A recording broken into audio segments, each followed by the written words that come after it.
Na página 2 tem duas questões. Binomiologia, o primeiro binômio, consistência construção larga. Sim. Que você chama de consistência?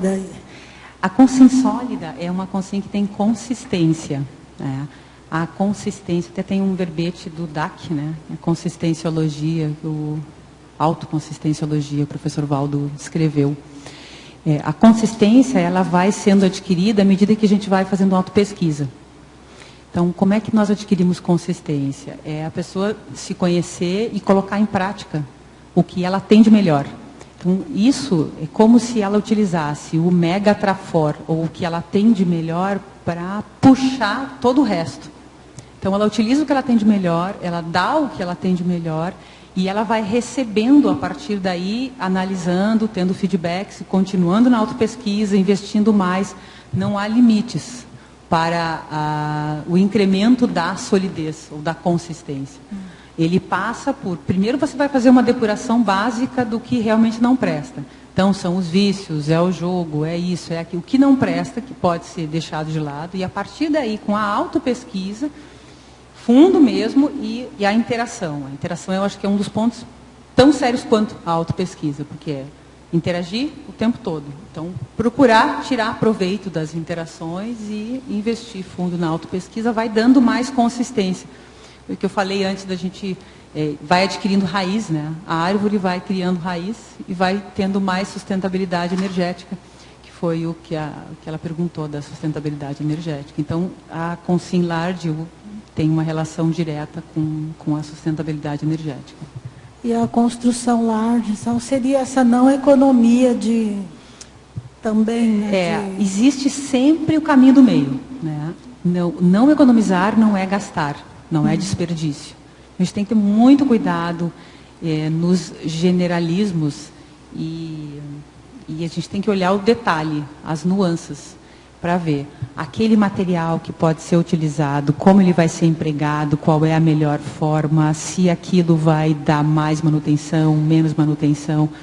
Tudo tem que ser analisado, pensado e pesquisado, mas a residência large é aquela que ela está bem estruturada e que ela vai durar mais tempo sem dar trabalho. Tudo que nos dá trabalho é tóxico. Tudo que traz trabalho ou que traz dificuldade vai trazer também uma reverberação da toxicidade do ambiente. Então, evitar isso. Procurar construir um ambiente menos tóxico ajuda, né? já em base.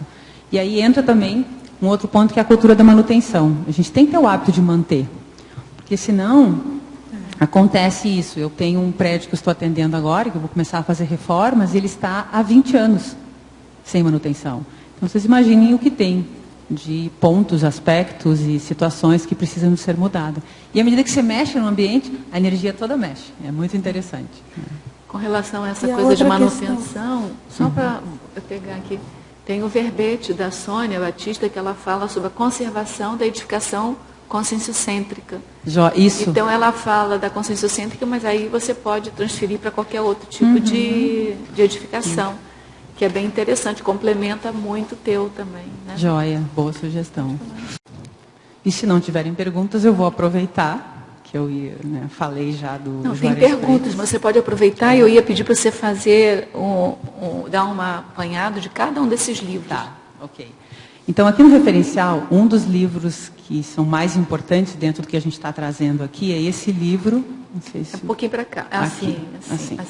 Esse livro, Sustentabilidade, né, do professor Juarez Freitas.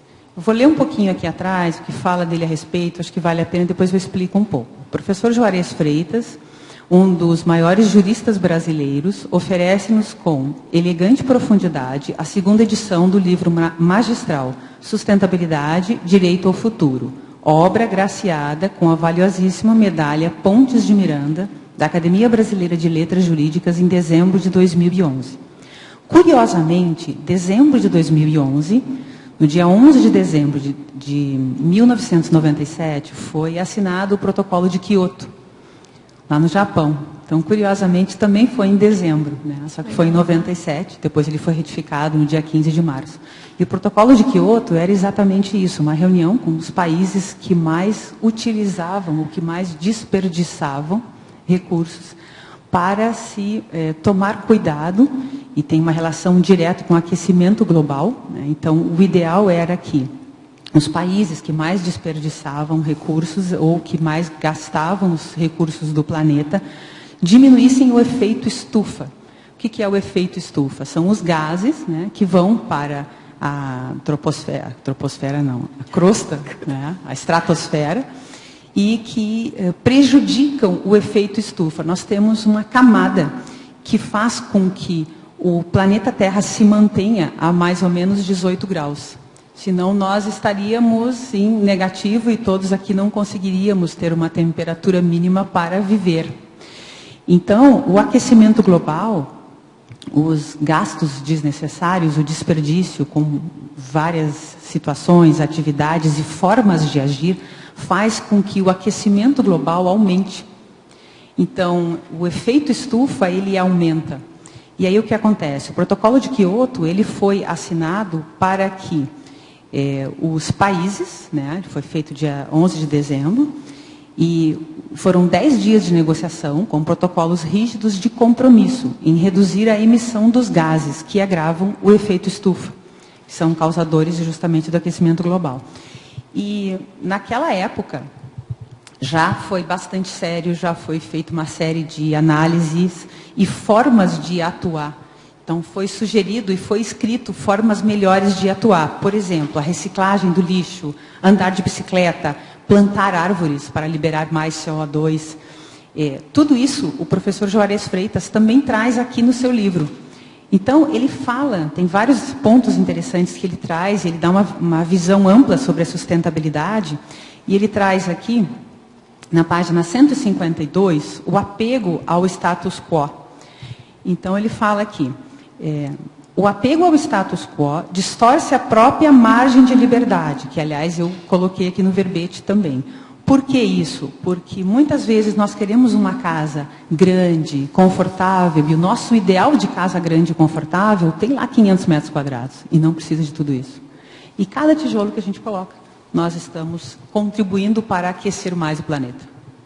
É nesse sentido. Então ele faz essa leitura, essa releitura, tanto do protocolo do Kyoto como todo o aspecto da sustentabilidade.